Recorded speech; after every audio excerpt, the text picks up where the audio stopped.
Natalie again. I'm so excited to introduce our guests today. We have Paula Quattromoni and David Proctor here to talk about athletes and eating disorders. I'm going to let them do their own intros, but I just want to do a few announcements really quick while everyone is coming in. Again, as always, please feel free to like, love, comment, ask any questions that you feel relevant into our comment section. We're going to do our best to answer them live. Obviously, we don't have much time here today, so David and Paula are going to be here a little bit after, so if you have any questions, we're going to do our best to reply to them if we can't do them live later. So I'm going to hand it over to them before we start here, so please enjoy, and again, like, love, engage in any way you feel fit, and I will hand it over to them. Thank you, Natalie. Thank you, and welcome. Thanks for joining us today. David, thank you so much for being here today. So I'm Paula Quattromoni. I'm a senior consultant to Walden Behavioral Care in the nutrition program, and one of the creators of the Walden Goals program, which is a intensive outpatient program for competitive athletes with eating disorders. So we'll talk a little bit about goals as we move through this talk today. But I'm also on the faculty at Boston University. I teach in the nutrition program, and that's where I have the pleasure of working with David Proctor. He was a standout elite athlete at Boston University, and so I'm going to let you introduce yourself, and thank you so much for being here with us today. David Proctor. Like Paula says, I was a D1 track and field cross-country athlete at Boston University a few years ago. Before I came to BU, I came on full scholarship. I was here based on my national championship from 2004. All-American, conference record holder, school record holder. What else can I say? Many accolades. Four-time Olympic trialist. Four-time as well. Olympic trialist this summer, yeah. And as you can tell, David was an international student. He came to us from Great Britain, and has come all the way from England to be with us today. So thank you so much.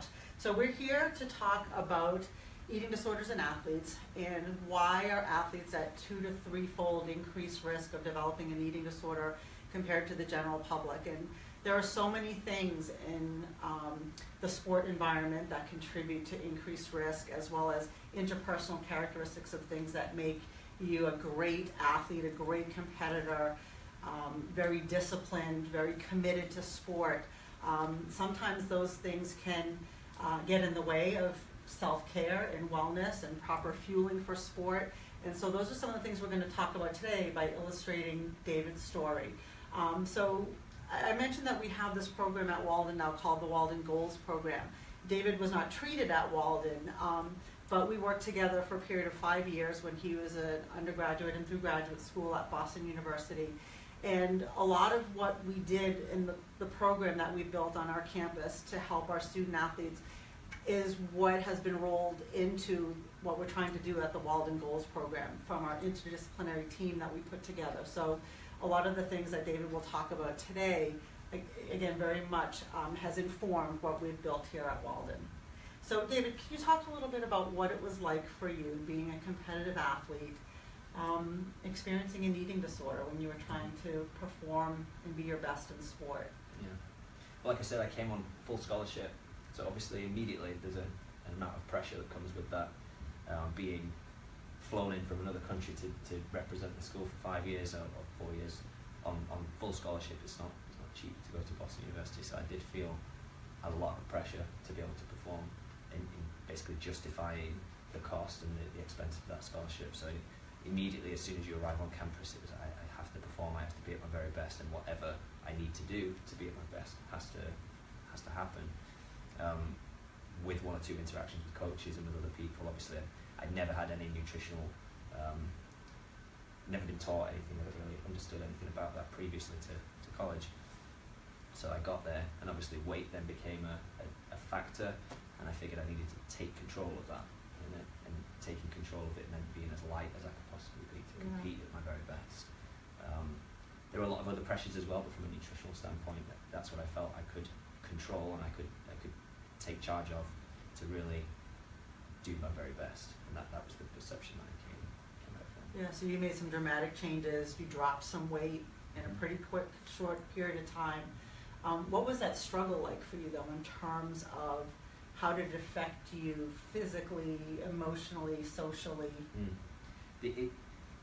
When I made that commitment in my head that was something I was going to do, I everything I do in life is wholehearted. I'm all or nothing, and I made that commitment in my head. So actually, it was for me quite easy. I made that commitment. I was going to do it. That was the case.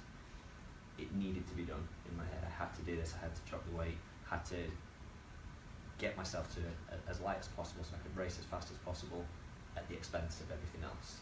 So I didn't spend time with friends. I didn't hang out with my friends because I was too committed to not eating and losing the weight and getting myself into a position to be able to compete. Sacrificed a So lot. I sacrificed everything that most people would have as their norm for college, going out, socialising and being part of a group.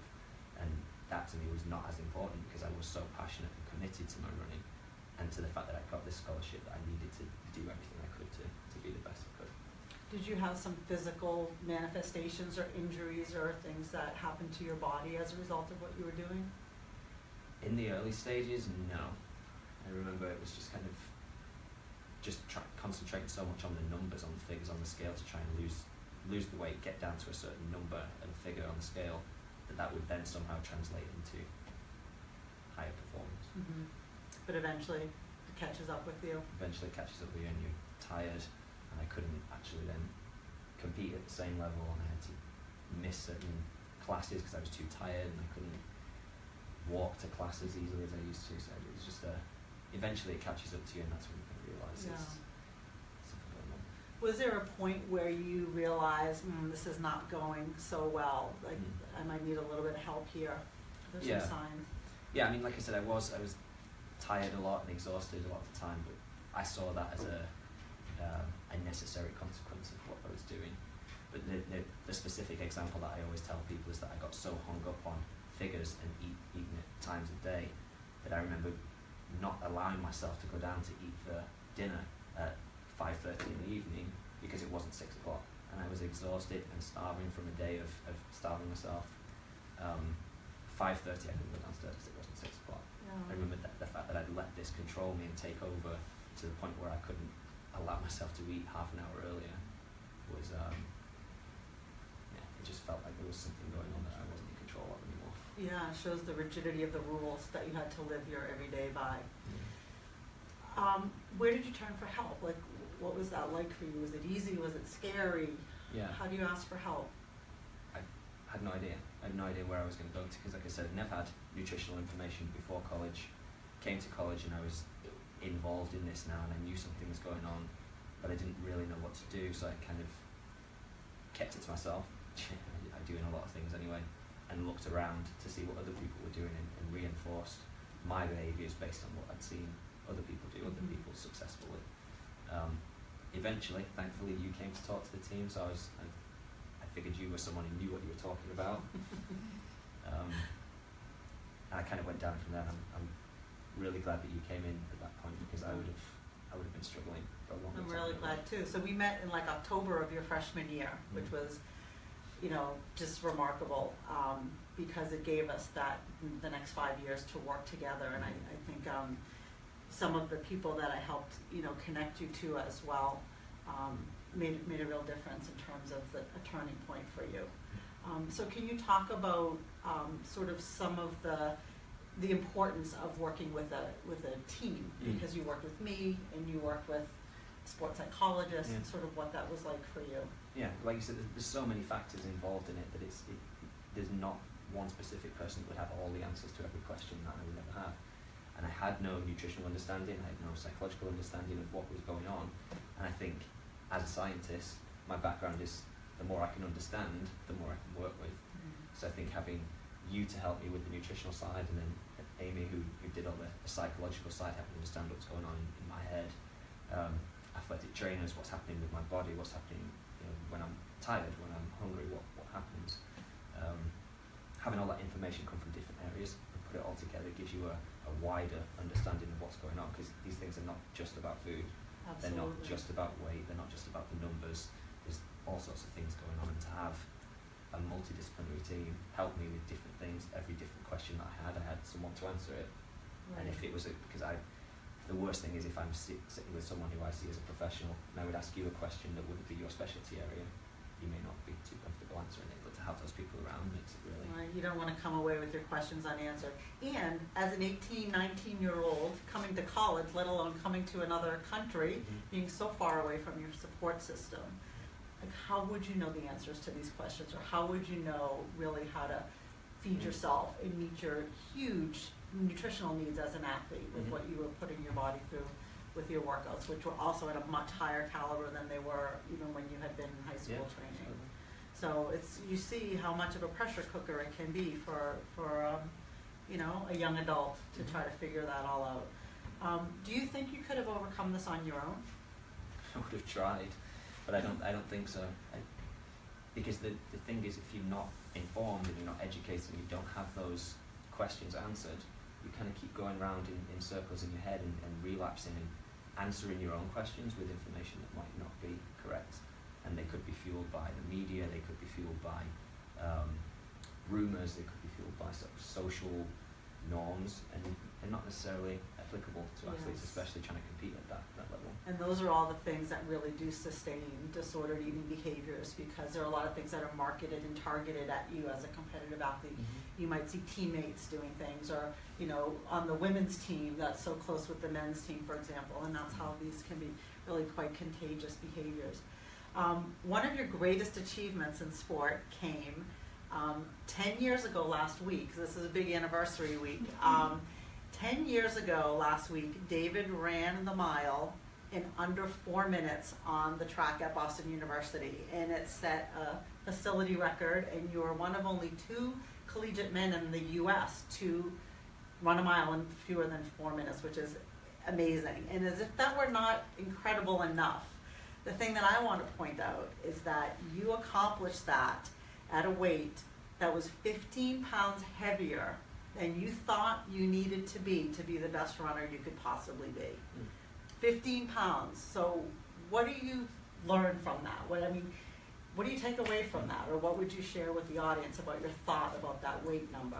It's just another example of those misconceptions that I came in and I thought, okay, I don't know where I got that number from in my head. It was that long ago now. But I had this number in my head that if my weight was that weight, I would be unbeatable.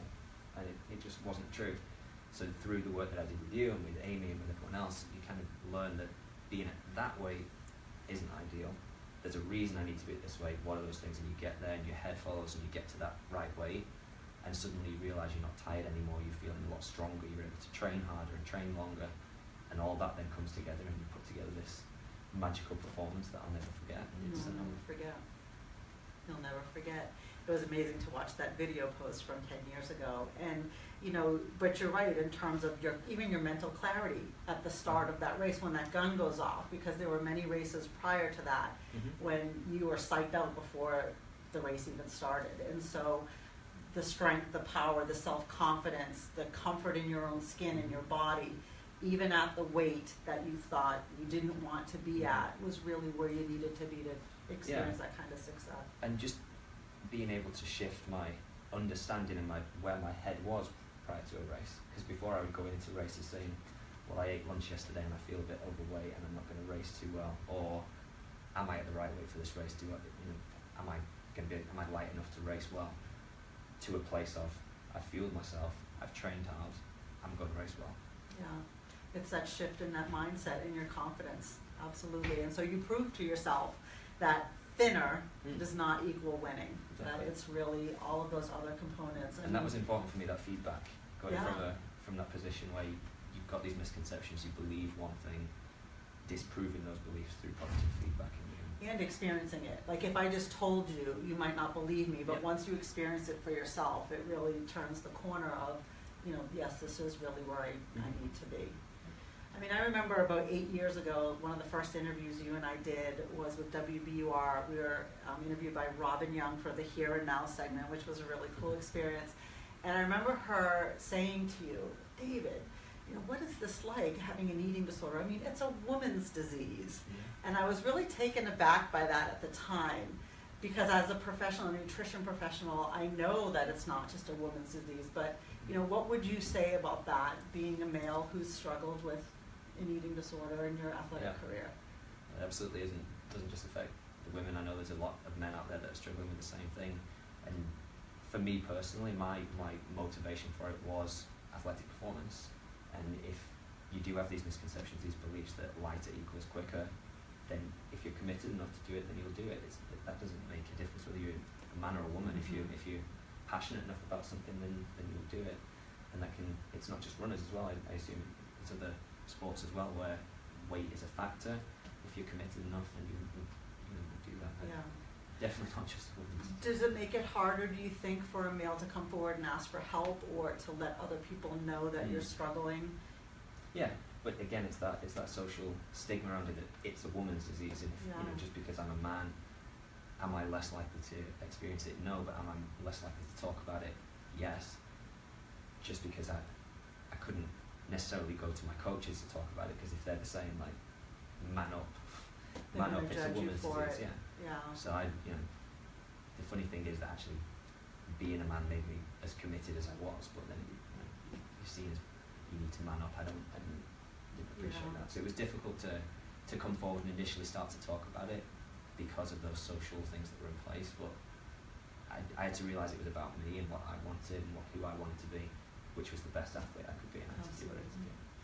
And I've just been so grateful that you've been so willing to put your name and your face behind this issue and share your story. We've spoken internationally, we've spoken at some really big conferences in the United States, we've published together, and David's really been willing to tell his story, which is incredible in being here today. So what advice would you have for athletes, whether it's a high school athlete, a collegiate athlete, an adult athlete? What would you want to say to them based on your experience? Yeah, the biggest thing for me in overcoming this was understanding my own motivation, and I needed to get it right in my head of what it was that I was doing, why I was doing it, and were the two in sync. Because initially you start this thing, I'm committed to the sport, I want to do as well as I can, so therefore I'm going to lose a lot of weight. And when you join the dots and say those two things don't go together, then you're able to separate them and then you can focus back in. So I think if people really are honest with themselves in the quiet when there's no one else around, because it's hard to do that when people are talking at you and giving you advice left, right and centre, but be honest with yourself. Why am I doing this? Why am I trying to do what I'm doing? What's my end goal? Then you can kind of separate the two out and start. That was my starting point. That was the most important thing for me. That's really as well as advice. Understanding and educating myself on the different things, like I said, different questions from different places. But your own internal motivation is the one thing that will move you from the inside, basically. Yeah, and sometimes you need professionals to help you sort that out, and working with people that have the right training is really going to make the difference for you. Because I think one of the things you were talking about too made me think of, like, when you're at the race line and you're at the start of the race and you're psyching yourself out, it becomes a self-fulfilling prophecy. You're beating yourself up because you allowed yourself to eat lunch yesterday, you're telling yourself you're not going to race well. That's probably what's going to happen. And so a big part of the psychotherapy that goes into eating disorder recovery is shifting that mindset and really understanding what your motivators are, what are your goals, and really what are the keys to success, and how do you put those pieces into place. I mean, you and I worked literally a whole year on you giving yourself permission to eat lunch. That was a big obstacle for you. So when you think about, again, male athletes, do you have any specific advice for male athletes that you would share? I don't know that my experience was any more focused because of my gender. I just think the most important thing is to realise it's not a woman's disease, and there isn't that same stigma in it, because as far as I was concerned, what I was doing was because of my passion, my commitment to the sport. It wasn't because I was any less of a man than anyone else. I want to be the best athlete I can be. I want to be committed, dedicated to what I'm doing. That's, in a ways, is kind of cool that you're that committed to do it, but it doesn't make you less of a man because you're experiencing this. It's not a woman's disease. It doesn't just affect women. But I think what you're saying too is it's definitely an athlete condition, and it's something we have to be aware of and be concerned about, whether we're coaches or teammates or parents of athletes. This is why it's so important to be talking about this, because it's really depicting that whether you're a male or a female, whether you're in high school or college or recreational as an adult who does triathlons and marathons, like, you are at risk. And this is definitely not just about runners. It's not just about the gymnasts and the figure skaters that, you know, get judged on the aesthetics of their sport. Literally, all sports are affected by this, and I would argue that no sport is immune to the increased risk of eating disorders. I have worked with athletes in pretty much every sport you can imagine, you know, soccer, lacrosse, field hockey, tennis, crew, you name it. And so, you know, David's example is a really important illustration, but I don't want anybody to come away thinking that this is just an issue that affects runners, for example. The media has a lot of pressure on men as well for body image. We're all aware of what women have to go through and what they experience and the pressures they feel to look and be a certain way, but it is the same for men. There's a certain pressure to look a certain way and be a certain way, and just, you know, stick to your commitment to the sport, and if you're committed to being the best person, the best athlete you can be, that's what's always going to be most important. Yeah, and we say that as nutritionists. We say, you know, focus on performance outcomes, not on the number on the scale. And so it's the same kind of thing. If you're committed to your sport and you're looking for performance, that's what matters more than the size of your uniform or the number on the scale or what your body looks like compared to your teammate. Because that's another one of the issues, is the comparisons. Do you have any advice for coaches? Anything you'd want to share if someone were a coach tuning into this? Yeah, especially if you're dealing with male athletes, not to say things like "man up" and you know, that's a woman's problem, or just get on with it. It like I said, because I was so dedicated to what I was doing, I took that as an attack on my commitment to the team, my attack on my dedication, and I would do whatever it took to prove to those people that I'd be the best I could be. And at that point, I believed that if I got myself my weight down, that would be me proving that I was doing everything I could to be the best I could. But you know, certain people might believe that lighter is better, and that's what they've always experienced in 20 years of coaching or whatever it is. But it's not true for everyone. Everyone's body's different. That's right. You can't say the same message to everyone. I mean, I remember working with a male athlete once who told me a comment that his coach made to him, and he said, you know, I'm sure he never would have said this to a female athlete, and because I'm a guy, he thinks he can make these comments and these judgments, and especially in a public setting, it's humiliating. And he said, but what he doesn't realize is that the way I take that comment, maybe I take it the way that a woman would, because I'm more emotionally connected, and you know, I'm maybe I'm more sensitive, whatever, but that's who I am. And for a coach to just judge what you may say to a female athlete or to a male, and you know, it requires that heightened awareness about things we say, about comments we make, even when we think we're praising someone. Sometimes it's reinforcing the disordered eating or the dieting or the weight loss, and that can be really dangerous as well. So I don't know if we have any questions coming in. Is there anything that we want to take from online? Not so much? No questions right now, but Yeah. we'll continue to answer questions after we're offline. Absolutely, and please continue to share this video with others and like us and comment if there are things you want to add to this, because I think just the dialogue and, you know, joining the conversation is really powerful. There have been several males who have come out, David and I were talking about this earlier today, that have come out and talked about their struggles with disordered eating, and I think one of the most important things is to know that you're not alone. You know, and my hope today is that if something in David's story resonates for you or for someone you love, whether it's an athlete you coach or a son or a daughter or a teammate or a roommate, you know, if you're in college, you know, to know that there is help available. And that's exactly what we've tried to put in place here at Walden, because we know that athletes have a very unique circumstance. They have unique needs around their training and how exercise fits in and how nutrition and recovery nutrition.